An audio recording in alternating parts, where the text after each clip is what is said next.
Hello, Facebook, Instagram, TikTok, and YouTube, friends, associates, and followers. Welcome to the thoughts and perspectives of R.I. King. Here's R.I.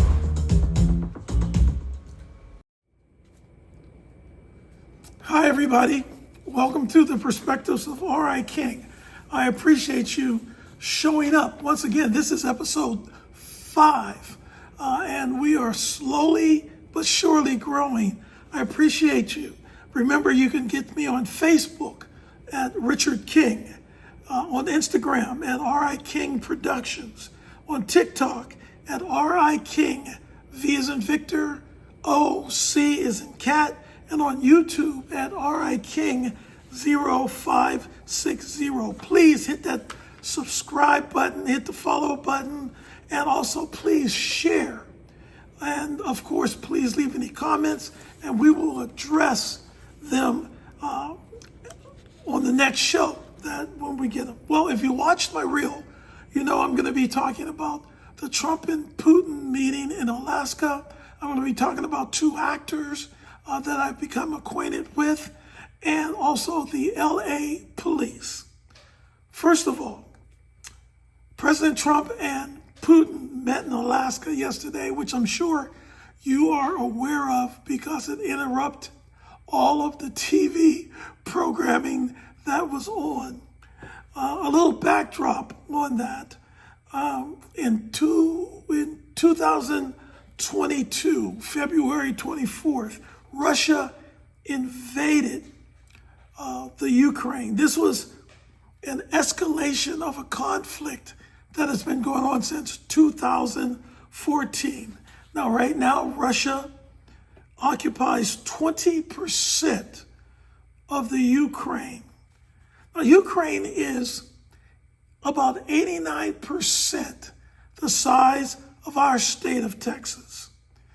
So 20% is now occupied by Russia. Texas has about 25.1 million people living there. Ukraine has about 33 million people living there. That's 18 million people more than in Texas. And 20% of that is now gone, and those people are displaced or they have left the country. Now, Trump, this meeting that President Trump wanted with Zelensky, he wanted at a minimum to get a ceasefire in this war. Putin, based on what he brought and who he brought, wanted to avoid the tariffs that were going to be placed on them, as well as the sanctions that President Trump said he was going to put on Russia.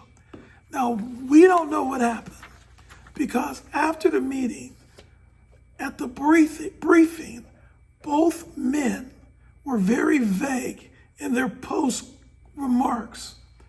Putin mentioned the unspecified agreement. President Trump said it was extremely productive, but he doesn't say what was extremely productive. One thing we do know, it doesn't appear that there will be a ceasefire as President Trump had hoped. No deal was made. Now, me, as a registered Republican and conservative, here's my thoughts and perspective on this. Putin won this meeting and President Trump lost. Putin won because the tariffs were never placed on Russia. He stopped that from occurring, and there are no sanctions. They should have been in place if there wasn't a meeting or an agreement that should be in place right now.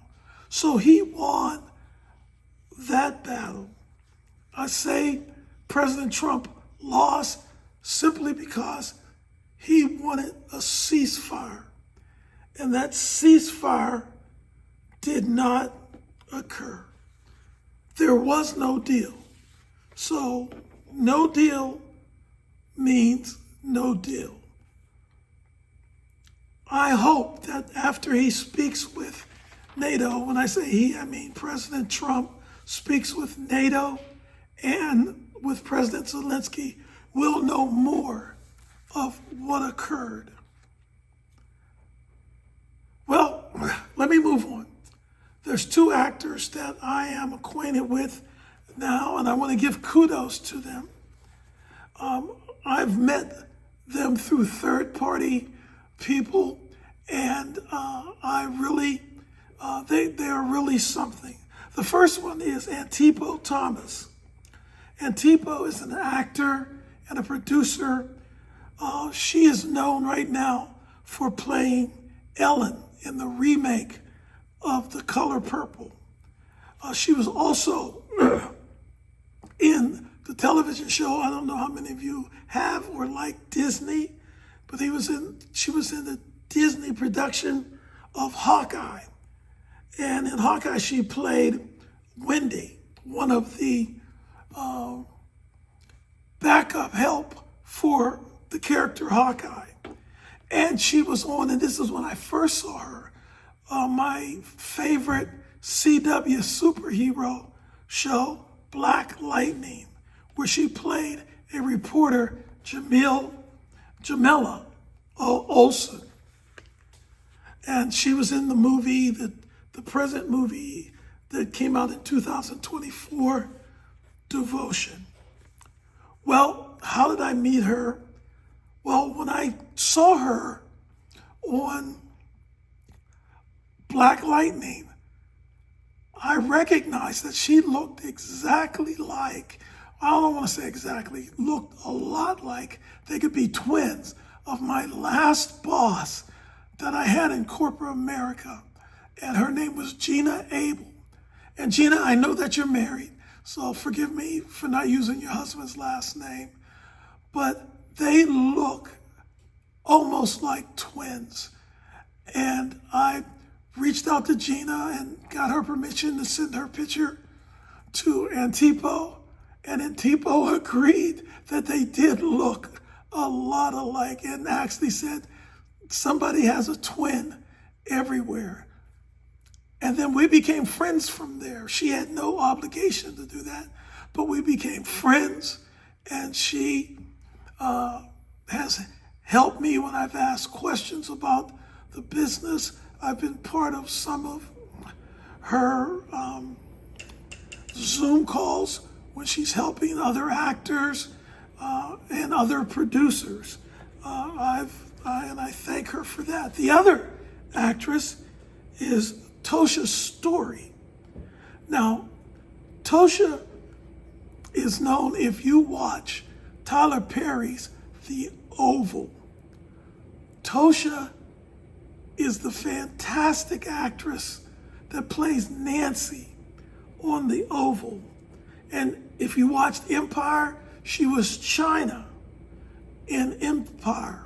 And if you see the reboot of The Fresh Prince, it's now called Bel-Air. She was Miss Ahmad. There was actually one show for her specifically, and it was called Mrs. Ahmad. And actually, her son is an actor on that TV show. And she was nominated for an Emmy.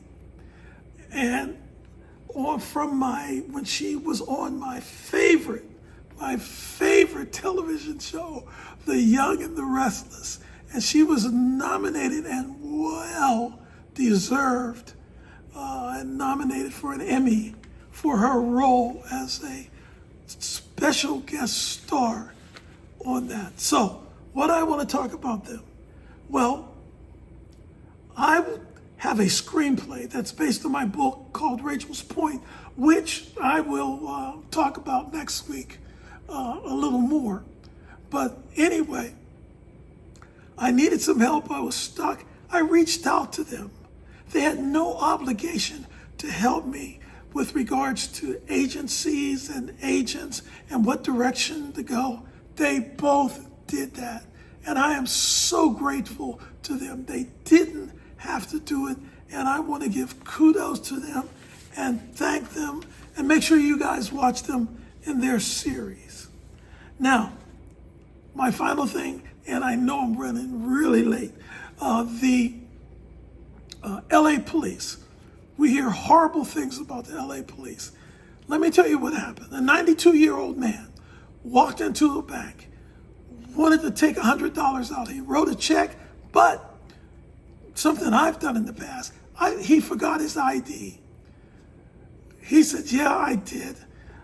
He said, but if the manager comes out, the manager knows me, and maybe we can just still do that. The teller got upset. She pushed the panic button, and the next thing you know, the police was there. She called the police, security surrounded this 92-year-old man. They explained what happened. The police did not cuff him, but they said, you have to leave the bank and come with us. What did the police do? They took him to his home. They let him get his ID. They brought him back to the bank.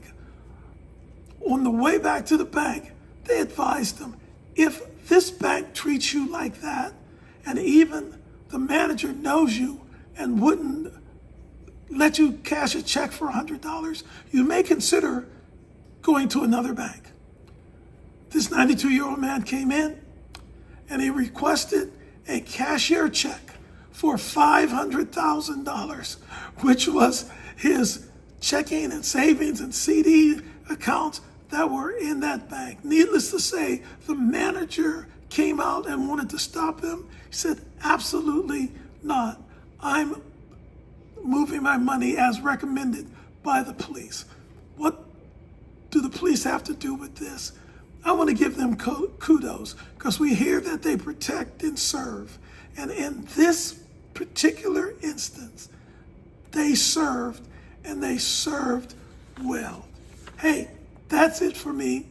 That's my thoughts and my perspectives on these issues. I will see you in episode 6. Don't forget, be careful of what you say and what you do, because you may be the only Bible somebody may read.